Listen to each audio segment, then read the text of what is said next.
Hey everyone, Peter Zeihan here, coming to you from above Fernandez Lake in the Sierra National Forest. Today is day 3 of the Will Peter Return Alive tour.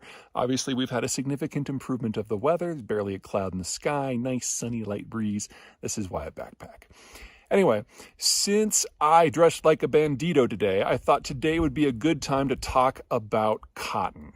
Now, cotton is odd and that requires just a massive amount of water and a just relentless level of sunlight. And there just aren't that many places on the planet that have it. Really, there's only about 5. Xinjiang in China, Central Asia, specifically Uzbekistan and Turkmenistan, the American South, specifically the Carolinas and Mississippi, Brazil, and the Nile Valley. Now, it's not that cotton is necessarily difficult to grow if you've got those right inputs.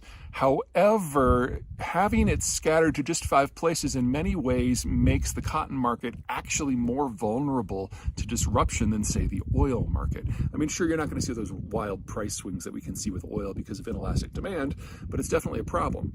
And in the world that we are degrading into, a lot of this stuff is simply going to fall off the market. So even assuming no one in the West develops a moral backbone on things like genocide in Xinjiang, China's going to fall off the market over the course of the next decade.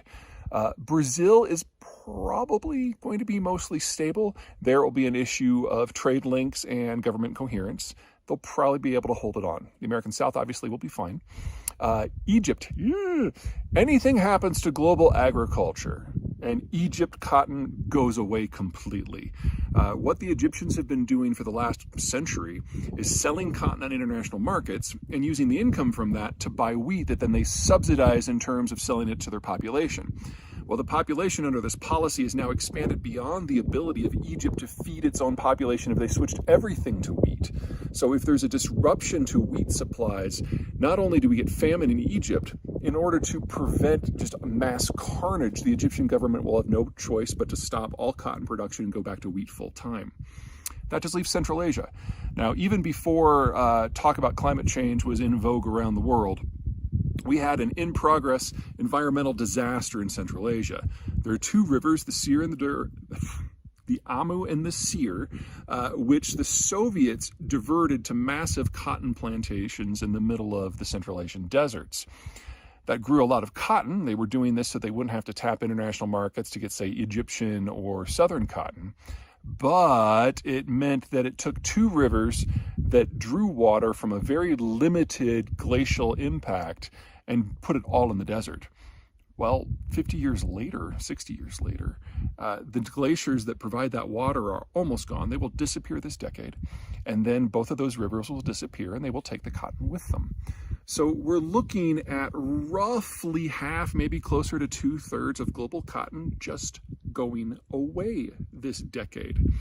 It's not all bad news. If you are in the American South, we now have technology that allows us to take cotton, clean it, color it, turn it into thread, weave it into yarn, weave it into cloth, and punch it into whatever shape we want, say t-shirts, without a person touching it. You can now have a facility that's about 2 acres with a staff of 2 software engineers that can produce more at a lower price point than 250 Bangladeshi weavers.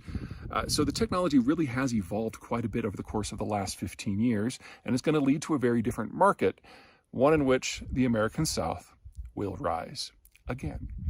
Okay, that's it from me. Until next time, take care.